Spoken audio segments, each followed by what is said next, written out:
in Norway, a special situation has arisen. 30 years earlier, before the beginning of the play, Hamlet Sr., Hamlet's father, had a duel, a fight, with the then King of Norway, whose name was Fortinbras. Fortinbras was the King of Norway. These two had a fight, and the winner would go some land. Excuse me.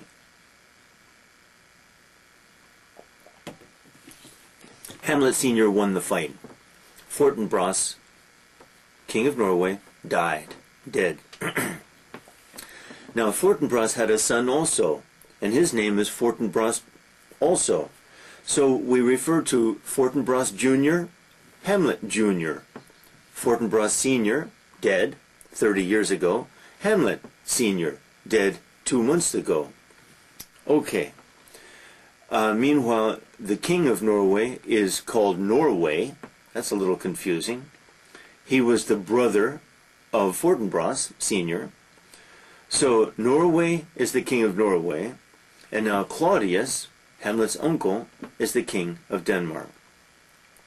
But it's important to know about young Fortinbras because he's a young man, fairly young, whose father has been killed, though many years ago. Hamlet is a young, fairly young man, whose father has been killed too. This will be a theme in the play. Okay, now I think we're ready to begin the play. Act 1, Scene 1. Scene, just after midnight, on the walls of the castle of Elsinore in Denmark. The castle, the royal castle where the king and queen and Hamlet live now. Okay, it's a cold night, and some guards are standing watch. New guards approach, and they take over the task of being the guard, so the old guards disappear. The most important of the new guards, one of them is named Bernardo, but the new guards bring along a friend whose name is Horatio, and everybody perhaps knows about Horatio. Horatio is or will be a friend of Hamlet. Okay, so the new guards take over and start talking. The new guards say, "Why are we standing guard at night? We're at peace. We're not at war. And the country seems to be preparing for war. What's going on? Who can answer this question? That is, we're building ships, we're building cannons. What's going on?" we say. Horatio then answers the question. Horatio says, "I can answer this question. Young Fortinbras has decided that he wants to build a little army for himself, and he will try to attack Denmark to punish Denmark for the killing of his father 30 years ago. Claudius, our king, King of Denmark, Hamlet's uncle, is preparing for this, as a good king should." Very strange. Now, Horatio then says to Bernardo and the guys, "Now what is this you have been telling me? Why am I here?" And Bernardo explains that for 2 nights in the past, the ghost of Hamlet Sr. has appeared to them. They were frightened, but the ghost didn't say anything or do anything. So they, Bernardo and the others, have invited Horatio to join them so that Horatio might be able to speak to the ghost, because Horatio has some education. That's important too. Suddenly the ghost appears. Horatio, who didn't believe in ghosts, didn't think that this was true, is shocked, astonished, amazed. Horatio tries to speak to the ghost, but the ghost just vanishes. In fact, they all try to hit the ghost with their weapons, but that's hitting air, and the ghost vanishes. Horatio is very shocked and decides that they should tell Hamlet Jr. about this appearance of the ghost of Hamlet Sr. End of the scene. Scene 2. In Scene 2 we meet the main characters. We're in the royal court. Claudius the king, the Queen Gertrude, young Hamlet are there. First, the king, like a good king, sends messengers to Norway to tell Norway, the king of Norway now, to tell Norway to stop Fortinbras from making an army, stop making trouble, or Denmark will punish him. The ambassadors, as they're called, go. Then Claudius turns his attention to Hamlet. And Claudius and Gertrude, father, stepfather, and mother, ask Hamlet, why is he always gloomy, always wearing black, always depressed? His father is dead, but people die. Fathers die. Everybody has a father. Everybody's father dies. What's so strange about you? Hamlet's first words, interestingly, I won't tell the situation, but Hamlet's first words show that he doesn't like Claudius. He doesn't like his stepfather. They are very different people. But especially he doesn't like the fact that Claudius, his uncle, married his mother. Now, in Europe at that time, such a marriage was incestuous, that is, incest. Brothers and sisters don't get married because that would be incestuous. Fathers and daughters, incestuous, same. But the church could give permission in special circumstances, and that's what happened. Hamlet doesn't like it. But most of all, Hamlet does not like the idea that his mother recovered from the loss of Hamlet Sr. so quickly. This is painful to him, as maybe it would be painful to any person. By the way, later in the play, in fact in Act 5, we learn that Hamlet is 30 years old.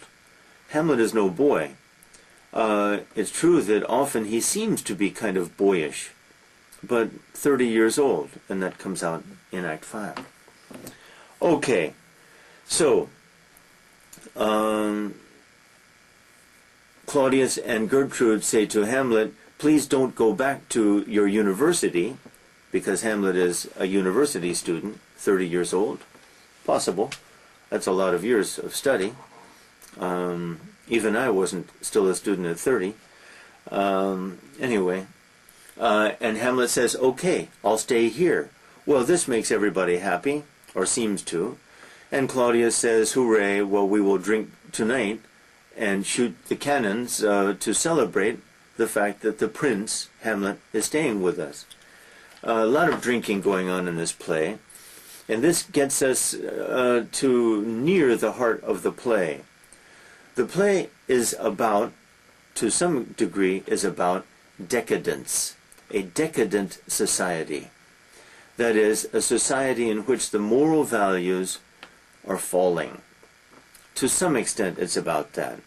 But mostly it's about the interaction of this pain, this young prince, Hamlet, this excellent man, in pain, the interaction between him and that decadent society. In fact, it's about his discovery of the subtle, S-U-B-T-L-E, subtle evil in the world. A young man's discovery about life, that is not pretty, that it's a little bit messy, and that everything is messy, and it's impossible to solve problems, it's impossible to really correct evils, that evil is all pervasive everywhere. And eventually he'll discover that it's in himself too. And that discovery will be too late, and down he will go. And we will shake our heads and say, poor Hamlet, what a great guy. He's a far better man than I am. And there was nothing he could do. Life is like that, and we are like we are. tragedy. But Hamlet will go down understanding this, and that's what makes him great. And that's what makes this play a great tragedy. Although in the past sometimes people have disagreed with this, it's not true. It is a great tragedy. Okay, so we're only in Act 1, Scene 2 now. Quickly, at the end of the scene, everyone leaves except Hamlet. In come Horatio and Bernardo, and they talk with Hamlet. We discover that Hamlet doesn't seem even to remember Horatio. So at the beginning of the play, they are not good buddies. By Act 3, they are very good buddies, and Horatio is the most important person in the world, almost, to Hamlet. That's an interesting aspect of the play. Anyway, they tell Hamlet about the ghost. Hamlet is shocked, and yes, he will join them tonight on the walls at midnight to see this ghost, if it comes. Scene 3. We meet the other new characters whom we haven't met, the other important characters, and that is a family. Father, Polonius. Daughter, Ophelia. Son, Laertes. Laertes has been a student in Paris. Now he will return to Paris because he returned to Denmark for the funeral of the king and for the wedding of the queen. Now he wants to return to his studies and play, I think, in Paris, and so he will leave now. Before he leaves, he gives his sister Ophelia a lot of advice, telling her to be careful of Hamlet. Hamlet has paid a lot of attention to her, special attention to her. And the brother is concerned, frankly, about the morality, virginity of his sister. Don't trust him. Hamlet is a prince. When Hamlet wants to get married, he cannot decide whom he wants to marry. The kingdom decides. He's the prince. He is Denmark. Be careful. Ophelia is no fool. Ophelia smiles at Laertes, her brother, and says, Laertes, your advice is very nice, but I think you should follow your own advice and not just give advice to me, meaning don't be the false preacher who tells people to be moral, but then himself is immoral. The word we need here is hypocrite. Don't be a hypocrite.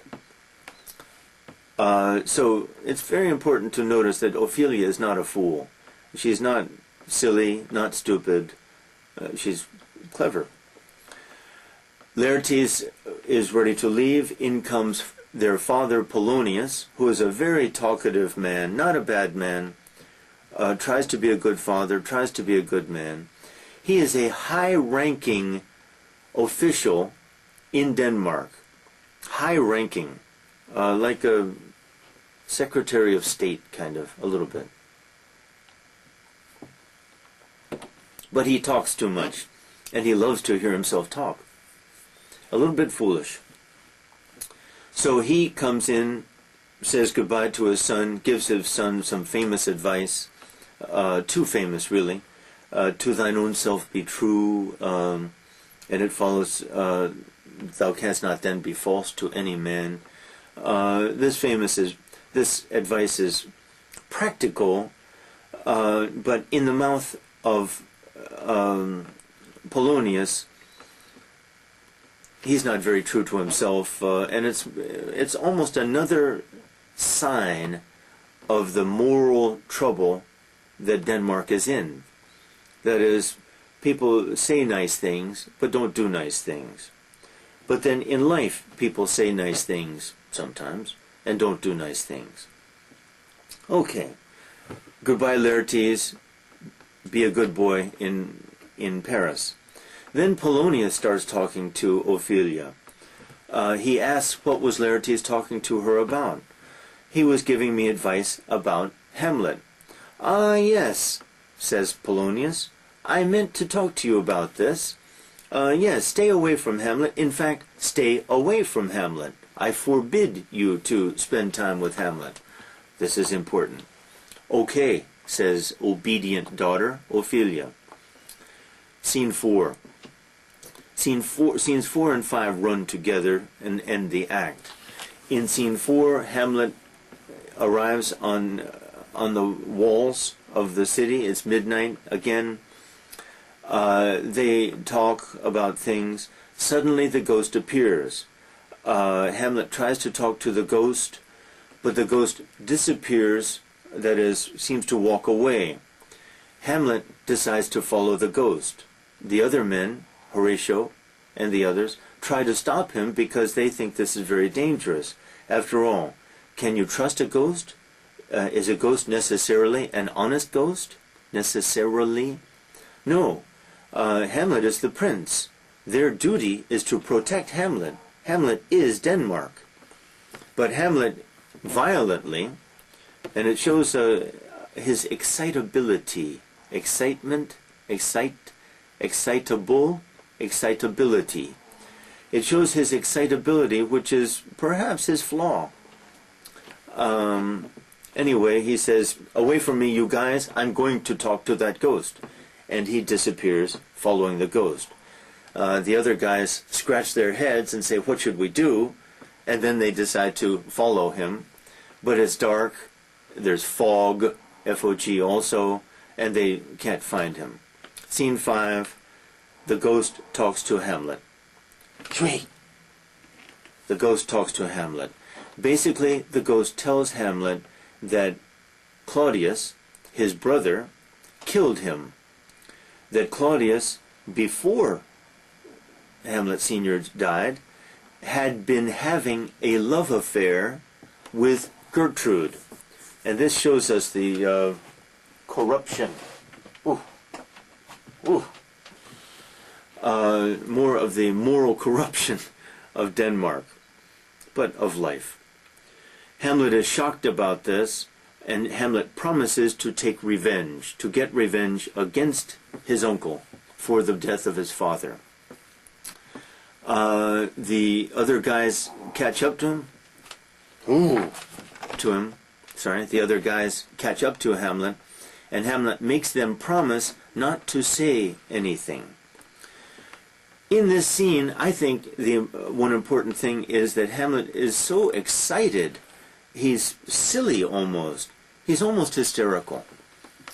It shows this emotional side of Hamlet, which often he can't control, a boyishness about him, boyishness, that may be at the bottom of his problems. He's too excitable, and when he's excited, he makes bad decisions. Okay. The end of Act 1. Act 2, in Act 2, Scene 1, interestingly, Polonius sends a spy to spy on Laertes, his own son, in Paris, to find out whether the boy is being a good boy. Drinking too much, spending time with bad people, running after women too much, and so forth. This is the beginning of the spy theme, and in Acts 2, 3, and 4, it seems that everyone spies on everyone. More of this moral decadence and corruption in Denmark. Fathers spying on sons. Not very nice. Then Ophelia enters, and she's very upset. What happened? Hamlet came to see her, and Hamlet seems to be crazy. He didn't say anything, he just stared at her. Stare, S-T-A-R-E, and sighed, S-I-G-H, sighed so much, and Ophelia is very upset. Polonius decides that this is his fault, that Hamlet is crazy because he, Polonius, told Ophelia that she couldn't see Hamlet anymore, and Hamlet is crazy for this reason. So Polonius will go and tell the king and queen about this idea, because Hamlet has been crazy lately, and everyone wonders why, and maybe now they understand why. Good news, at least. It's good news to understand why.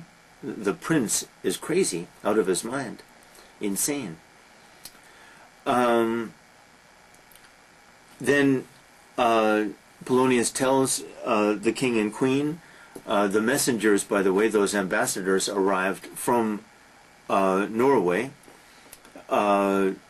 with good news, namely Norway, the king, talked with Fortinbras Jr. and said, bad boy, don't do anything bad toward Denmark.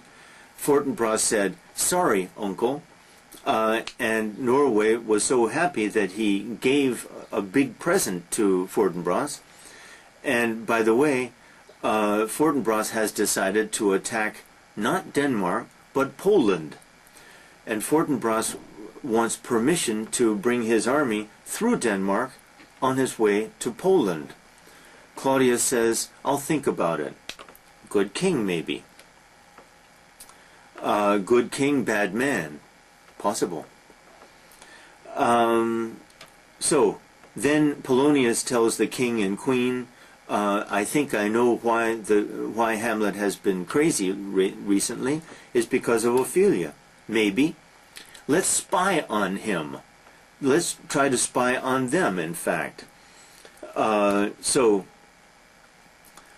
I'm going to combine things here.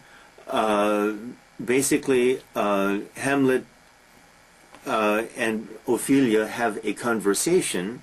The king and Polonius spy on them, and Hamlet shows a great bitterness, anger toward women, especially toward women's sexuality.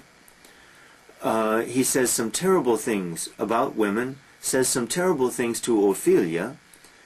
Then they leave.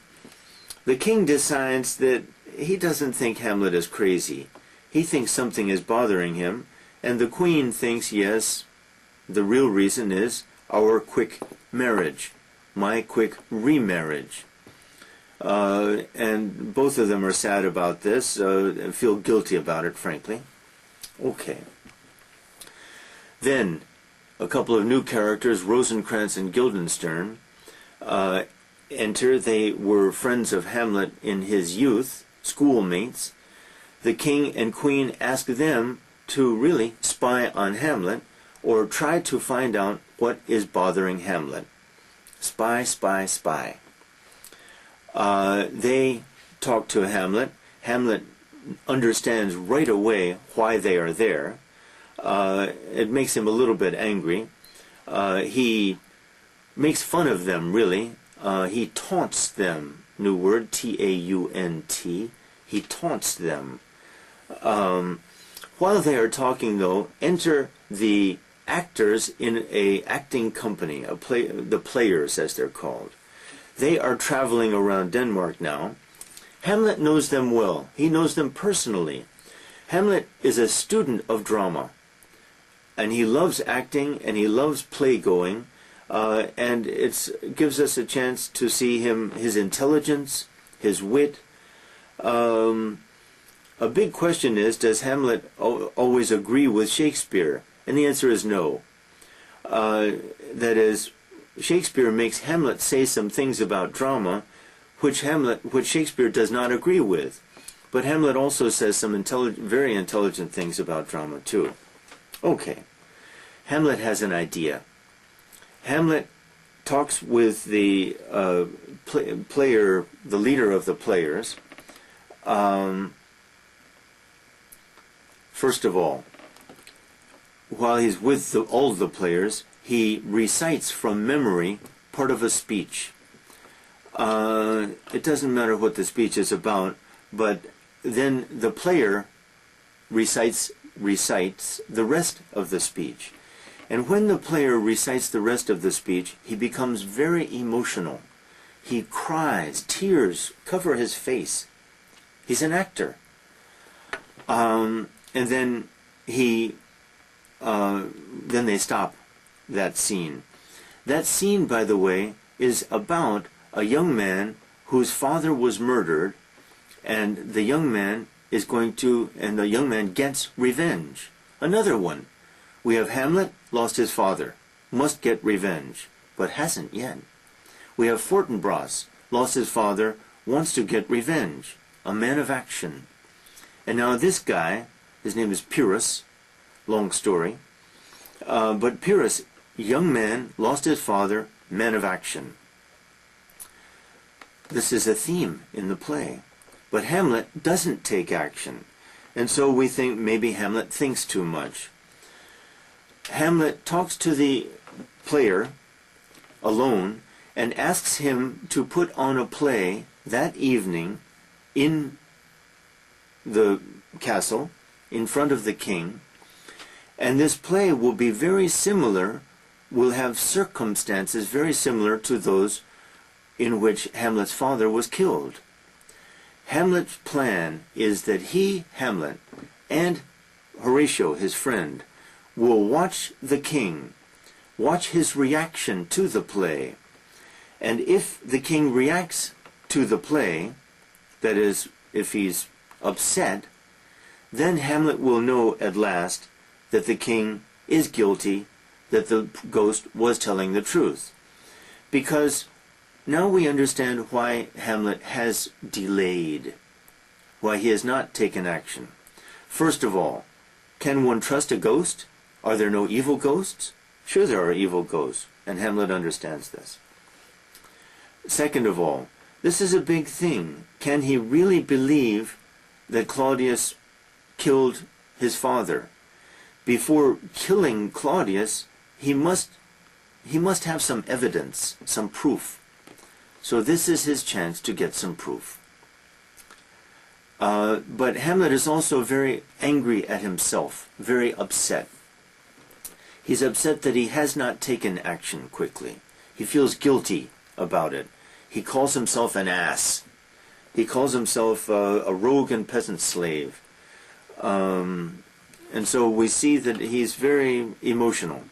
Act 3, key. Act 3, scene 1, to be or not to be. Soliloquy, the most famous of all soliloquies, for pretty good reasons. Hamlet feels suicidal. He's very upset and angry at himself, but he's very upset and angry about his mother's remarriage, about his mother's sexual relationship with this man who is not his father. A somewhat boyish reaction, perhaps, for a 30-year-old man, but Hamlet has been a student for a long time and perhaps has grown up in a somewhat protected environment. In any case, he's confused, he's in pain, he's angry. He has the conversation with Ophelia. He attacks her. And then he talks with Horatio. They have their plan. They are going to watch Claudius the king.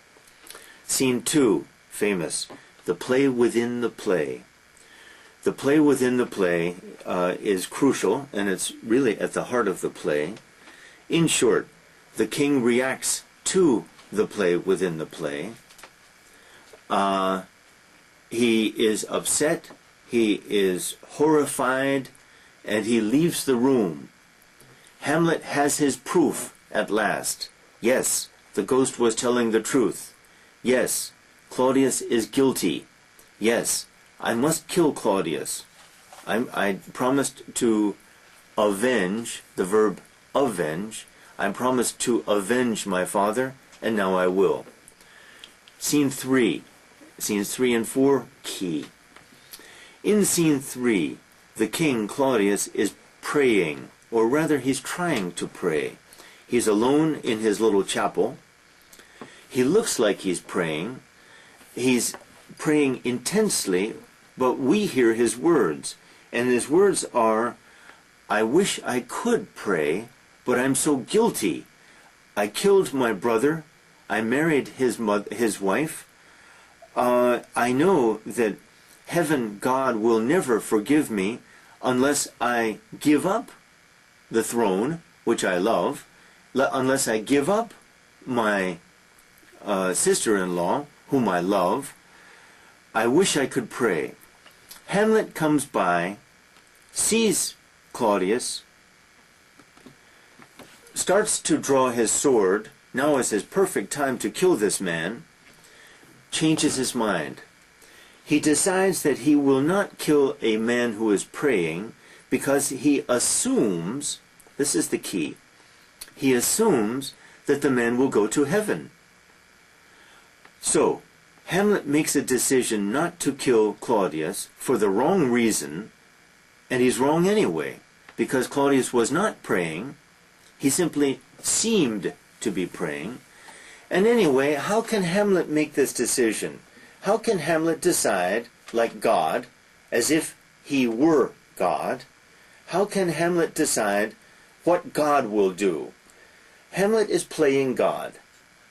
And really what is happening here, I skipped something important. Right after the play, everyone leaves, and Hamlet is so excited again. He talks with Horatio. He is so excited, he is so proud of himself that his little trick, the play within the play, worked. He's so excited, he can't control himself. This is this Hamletian, let's say, excitability. Then, in his excitement, he makes the bad decision not to kill Claudius, and he makes a bad decision for the wrong reasons. Then he goes to see his mother because his mother has sent a messenger saying, "Son, come to see me, you're a bad boy." Scene 4, he goes to see his mother, and he becomes very angry at his mother. Now, before Hamlet arrives in his mother's room, Polonius is there, and Polonius hides behind the curtain, spy again, to listen to Hamlet. Now, Hamlet becomes very angry at his mother. His mother screams because she's afraid that Hamlet will kill her. Hamlet seems crazy. Polonius calls out, "What? Help! Help! The queen!" Hamlet, thinking really perhaps it's the king, stupidly, pulls his sword now, stabs through the curtain, kills Polonius. Another bad decision for the wrong reason. Polonius is dead. Polonius maybe was a fool, but Polonius did not deserve to die. Hamlet has now made bad decisions for bad reasons, and really has perhaps become worse than the people in this corrupt society are. Hamlet has been pulled into the corruption of life in spite of himself, a good, noble man, caught in a difficult situation, the duty to kill his uncle, caught with feelings of anger and pain about his mother, now caught in the corruption of this corrupt society, guilty. And in my opinion, one of the worst things about him is, now, he does not feel very guilty about killing Polonius. In fact, he drags the dead body of this old man away and almost makes jokes. That shows how corrupt he has become. In Act 4, I can summarize quickly, the king has decided to send Hamlet to England. England owes Denmark some money, and maybe the change of air will do Hamlet good. Because he seems to be so crazy. But the real plan is that the king will send Rosencrantz and Guildenstern, those two friends, with Hamlet, and with a letter to the King of England, a secret letter, and the letter will say, "Dear King of England, kill this boy, kill Hamlet." Whoa! Well, meanwhile, in Act 4, young Fortinbras arrives from Norway, passing through Denmark on his way to Poland, you remember? Claudius gave him permission to do this. Fortinbras, man of action. Hamlet still has not taken action, and Hamlet feels so guilty that young Fortinbras is taking action, and that Hamlet, never does anything. And when he does something, he does it wrong. Guilt and pain. Okay, summarizing what happens in Act 4, which we do not see, Hamlet goes on board the ship with Rosencrantz and Guildenstern to England. During the night on the ship, Hamlet feels restless, can't sleep, goes into Rosencrantz and Guildenstern's room, goes into a chest that they have, finds the letter that Claudia sent to England, goes back to his room on the ship, opens the letter, and reads, the king's order to the King of England to kill Hamlet. Writes a new letter, has his father's royal seal, seals the letter. In the new letter says, Dear King of England, kill Rosencrantz and Guildenstern. Clever. The next day, though, pirates attack Hamlet's boat. Hamlet, now a man of action, jumps off the boat. The boat sails away. The pirates kidnap Hamlet, but they're nice pirates. For money, they will return Hamlet to Denmark. Act 5. In Act 5, first of all, Horatio learns all about this. Skip something. Sorry. At the end of Act 4, Ophelia is crazy. Apparently, she has good reasons to be insane now. Her father is dead. Hamlet she really loves, but he is crazy, and he killed her father. She dies almost a suicide. It is a suicide because she doesn't try to save herself. She drowns. Act 5. Hamlet returns from his strange voyage, his strange trip. He arrives with Horatio at a cemetery just when Ophelia is going to have her funeral. The priest doesn't like this at all. Oh, skipped something, sorry. First, Hamlet arrives at the cemetery before the funeral. Hamlet has his famous conversation with the grave diggers, who are clowns, really. But in the famous scene, Hamlet holds a skull and says to the grave diggers, who was this? And the grave diggers say this was Yorick, the king's fool, the court jester fool. And Hamlet realizes he's holding the head of a man whom he really loved when he was a boy. It turns out Yorick died 23 years earlier, so Hamlet was 7 years old. Yorick was like an uncle, maybe, to Hamlet. They used to play together always, and this makes Hamlet think about death. And he delivers his famous, Alas, poor Yorick, I knew him well, Horatio. He was a man of infinite wit and jest and so forth. This makes Hamlet think about death a lot, and Hamlet does think about death a lot. And we see that Hamlet is a great intellect, a real thinking man. He looks great in this scene. But then the funeral arrives, at the cemetery, remember. Hamlet and Horatio hide, spying, again, until Hamlet realizes this is Ophelia whom they are burying. The priest doesn't like this at all, by the way, because the church is not supposed to bury suicide. Suicide is a mortal sin in the Catholic religion. These were Catholics, of course. The action, by the way, takes place in the 10th century or 11th century in Denmark. All legend, not history at all. And Hamlet jumps out from behind this cover, has a kind of fight with Laertes, because Laertes, the brother, has returned to Denmark, has the stupidest scene in the play, or at least the most disappointing. Hamlet, the excitable Hamlet, shouting that he loved Ophelia more than any brother Laertes could possibly do. Laertes, who of course is angry at Hamlet because Hamlet killed his father.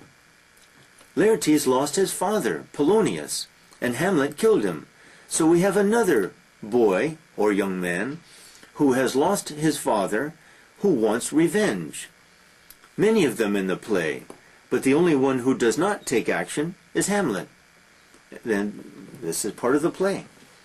Okay, but it really is a stupid scene when Hamlet is fighting with Laertes, arguing that he, Hamlet, loved Ophelia more than Laertes, the brother, could possibly have loved her.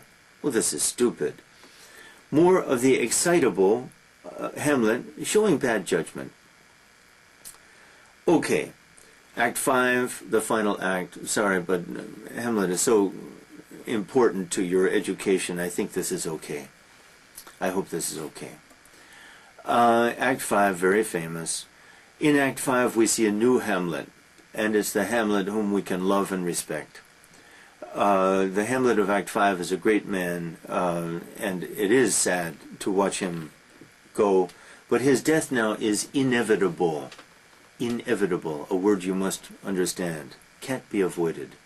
He's guilty of killing Polonius. He is caught in the swamp of corruption. He's part of it too. His death is inevitable. But he's going to kill Claudius. He's going to kill the king, as he must, because Claudius killed his father and corrupted his mother. Okay. The main action, first of all, early in Act 5, Hamlet tells Horatio what happened on the boat, opening the letter and all that. Horatio is shocked that Claudius could be such a bad man. This plan to kill Hamlet, terrible. But Horatio says, soon the messengers will come from England telling the king what has happened. The king will learn that Rosencrantz and Guildenstern are dead and that Hamlet knows everything. Hamlet realizes this. Hamlet understands this. Hamlet realizes that his time is short, 2 or 3 days maybe. During this time, he knows he must kill Claudius, but he knows that he will die too. Here is the tragic hero. And he has the tragic hero's acceptance of his own death with eyes open. This is heroic, especially considering who Hamlet is, this excitable young man, extremely intelligent, too thoughtful perhaps, but anyone who says that that is his flaw is wrong. Too thoughtful, no. He's not too thoughtful. He's in an impossible position. So, again, the man on the street tends to think that Hamlet's flaw is he thinks too much. Since I have some time here, I'm going to tell you. Beware. That idea that Hamlet is too intellectual betrays. That's what the man on the street wants to think about intellectuals.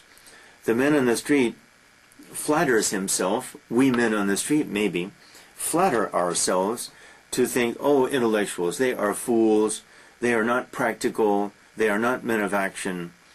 But of course the man on the street doesn't think enough, or we don't think enough. In any case, beware of that kind of thinking. It's always so flattering. Anyway, so Hamlet, a new Hamlet we have here, calm, thoughtful, dignified, accepts his situation, accepts his guilt, and is walking with open eyes to his death. He doesn't know how it's going to happen, but he has faith, actually. He's a man of faith also.